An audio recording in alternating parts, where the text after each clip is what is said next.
आऊज़ु बिल्लाहि मिनश्शैतानिर्रजीम बिस्मिल्लाहिर्रहमानिर्रहीम। नाज़रीन सलाम अलैकुम, मैं हूँ समीना ज़ैदी। पेश है प्रोग्राम करबला। इस प्रोग्राम के तहत हम आपके सामने जिस मौजू को बयान करेंगे वो है दास्तान करबला का मुख्तसर पस मंज़र। अहले बैत अलैहिस्सलाम की ज़ात मुक़द्दसात तहारत और इस्मत के ख़जाने हैं। इस ख़ानदान इस्मत से ताल्लुक़ रखने वाला हर फ़र्द, चाहे वो छोटा हो या बड़ा, अपनी जगह खुर्शीद इस्मत व तहारत, पाकीज़गी, तक़वा व शुजाअत है, जो क़यामत तक के लिए खुदा के बंदों के लिए सरचश्मे हिदायत है। ये मौजू भी एक मासूम ज़ात के बारे में है जो उम्र के हिसाब से करबला में सबसे छोटी थी और मारिफत व विलायत के लिहाज से मुकम्मल थी, और वो ज़ात कोई और नहीं जनाब अली असग़र की ज़ात है। आपकी विलादत 10 रजब को मदीने में हुई और आपका सिन करबला के मैदान में 6 महीने का था। जनाब अली असग़र करबला के एक चमकते चेहरे, मज़लूमियत की सबसे मज़लूम सनद और शहादत को मोतबर तरीन खाका है। तारीख़ ने आपसे ज़्यादा मज़लूम शहादत किसी की भी नहीं देखी है। आज हम उसी शहीद के बारे में गुफ्तगू करेंगे। आशूर के दिन जब इमाम हुसैन अलैहिस्सलाम के असहाब और जान से प्यारे सब दीन पर क़ुरबान हो गए तो इमाम हुसैन अलैहिस्सलाम ख़ैमे में तशरीफ़ लाए। इमाम हुसैन अलैहिस्सलाम के सबसे छोटे बेटे, जो सिर्फ 6 महीने के थे और 3 दिन से प्यासे थे, इमाम ने जनाब अली असग़र को झूले में बेचैन देखा। चेहरा प्यास से कुमलाया हुआ था। अली असग़र अलैहिस्सलाम ने अपने बाबा को देखा और ख़ुद को झूले से गिरा दिया। इमाम समझ गए कि अली असग़र अपनी क़ुरबानी पेश करना चाह रहे हैं। इमाम ने अपने 6 माह के बच्चे को गोद में लिया। माँ ने पूछा, मेरे बच्चे को कहाँ ले जा रहे हैं? आपने जवाब दिया, रबाब, मैं अपने बच्चे को पानी पिलाने ले जा रहा हूँ। इस फ़ौज में शायद कोई ऐसा हो जिसे इस मासूम बच्चे पर रहम आ जाए। उसके बाद इमाम मासूम प्यासे अली असग़र को लेकर करबला के मैदान में आए और फ़ौजी यज़ीद को मुखातिब करके कहने लगे, हमें जो नहीं जानता वो जान ले। मैं रसूल अकरम का नवासा हुसैन हूँ और मेरे हाथों में मेरा सबसे छोटा शहज़ादा अली असग़र है। इसने भी 3 दिन से पानी नहीं पिया है।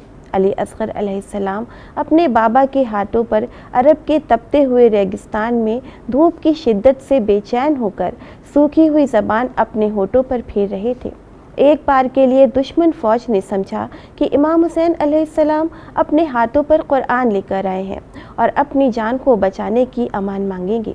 लेकिन जब इमाम हुसैन अलैहिस्सलाम ने अपनी अबा का दामन हटाया और अपने 6 माह के बेटे से कहा, वारिस पैगंबर अली असग़र, अपनी ज़ुबान दिखा दो। इतना कहते ही जनाब अली असग़र ने अपनी ज़ुबान होठों पर फेरी। यज़ीदी फ़ौज में हलचल मच गई। नवासे रसूल ठीक कहते हैं, इस मासूम ने क्या ख़ता की है? ये भी 3 दिन से प्यासा है। यज़ीदी फ़ौज एक दूसरे से कहने लगी, ये काम यज़ीद ने ठीक नहीं किया, मासूम बच्चे पर पानी बंद कर दिया है। देखते ही देखते यज़ीदी फ़ौज का नक्शा बदलने लगा। करबला की जंग का रावी कहता है, ऐसा लगता था कि अब इस जंग का नक्शा बदल जाएगा। यज़ीदी फ़ौज से रोने की आवाज़ें आ रही थी। अगर कुछ देर तक इसी तरह होता रहता तो जंग का नक्शा बदल जाता। हालात ऐसे थे कि यज़ीद की फ़ौज उसके ख़िलाफ़ बगावत का परचम बुलंद कर देती, मगर यज़ीदी फ़ौज के कमांडर ने जब अपनी फ़ौज को ऐसा पाया तो उसने अपने सबसे बड़े तीर अंदाज़ हुरमुला से कहा, देखते क्या हो, तीर चलाओ। हुरमुला एक टीले पर गया और तीर को कमान से जोड़ा, निशाना लगाया। उसने एक तीर से 2 काम किए। इमाम का बाजू और अली असग़र के गले पर तीर लगा। नन्हे अली असग़र का गला तीर से ज़ख्मी हो गया। अली असग़र बाप के हाथों पर मुस्कुरा कर शहीद हो गए। हुरमुला अरब का सबसे बड़ा तीरंदाज था और तारीख़ बताती है कि हुरमुला ने जो तीर अली असग़र के वास्ते इस्तेमाल किया वो तीर जानवरों को मारने के लिए इस्तेमाल होता था। महसूस करें कि एक मासूम बच्चे के लिए वो तीर कैसा होगा। यज़ीद के जुल्म का सबसे दर्दनाक मंज़र था। इमाम मज़लूम के हाथों पर अली असग़र हैं। इमाम मैदान से अली असग़र को लेकर आ रहे हैं। ख़ैमे के दर पर पहुँचे, कहा, रबाब, अपने बच्चे को ले जाओ। माँ समझी मेरा बच्चा सैराब हो गया। बहन सकीना बाबा के करीब आई, कहा, बाबा, भैया असग़र को पानी पिला लाए, मैं भी प्यासी हूँ। जब माँ ने अबा का दामन हटाया तो मासूम अली असग़र का छिदा हुआ गला नज़र आया। माँ ने कहा, क्या 6 माह के बच्चे भी ज़बह किए जाते हैं? बड़ा ही दर्दनाक मंजर था। یزید نے کربلا میں ظلم کی حدیں پار کر ڈالی۔ کربلا کی فضاؤں میں انسانیت کی چیخیں تھیں، مجھے بچا لو میرے حسین۔ امام حسین علیہ السلام نے بڑھ کر انسانیت کی چیخ کو سن کر یہ کہہ کر جواب دیا، جا، میں نے تجھے قیامت تک کے لیے بچا لیا۔ کربلا کی داستان میں ایک طرف یزید کی لاکھوں کی فوج اور دوسری طرف ننھے مجاہد علی اصغر نظر آتے ہیں۔ یزید کی لاکھوں کی فوج آنسو بہا رہی تھی۔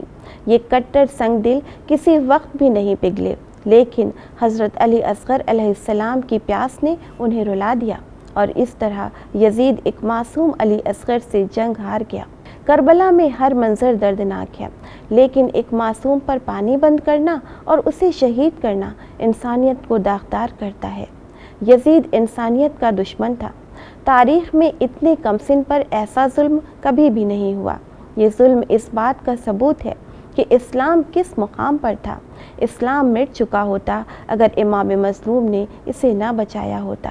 علی اصغر نے تنہا جنگ جیت لی، کہاں یزید کی پوری طاقت، اور ایک طرف امام حسین کا یہ 6 ماہ کا کم سن بچہ جس نے مسکراتے ہوئے دشمن کو مات دے دی۔ کربلا میں امام حسین اور ان کے 72 شہداء نے، خاص طور سے جناب علی اصغر کی شہادت نے انسانیت کو معراج بخشی۔ امام حسین علیہ السلام ہر قوم کے لیے نمونۂ عمل ہے۔ انسانیت ہر قوم کی ضرورت ہے، اور کربلا میں امام حسین علیہ السلام کی شہادت کے ساتھ انسانیت کو بقا ملی۔ ایک رائٹر نے لکھا ہے کہ پوری دنیا میں جنگ ہو رہی تھی اور ملک تباہی کی کگار پر تھا، جنگ رکنے کا نام نہیں لے رہی تھی۔ اس وقت ایک انگریز رائٹر نے یہ لکھا کہ حضرت علی اصغر کے حوالے سے دعا کی جائے، مجھے یقین ہے کہ جنگ رک جائے گی، اور ویسا ہی ہوا، جنگ بند ہو گئی۔ یہ حضرت علی اصغر علیہ السلام کے حوالے سے دعا کرنے کی برکت ہے۔ کربلا زندہ و جاوید ہے، امام مظلوم اور ان کے بچوں اور ساتھیوں کی قربانی سے۔ محرم کا پیغام ہے کہ ہمیں اپنے اندر وہ مزاج پیدا کرنا چاہیے کہ جو امام مظلوم کے ساتھیوں کا تھا۔ ہمیں ایسی عزاداری کرنی ہوگی جس سے دین اسلام اور پیغام حسینی دنیا بھر میں پھیل سکے۔ امام خمینی رحمۃ اللہ علیہ کہتے ہیں کہ محرم اور سفر کے ایام وہ ہیں کہ جس نے اسلام کو زندہ کیا۔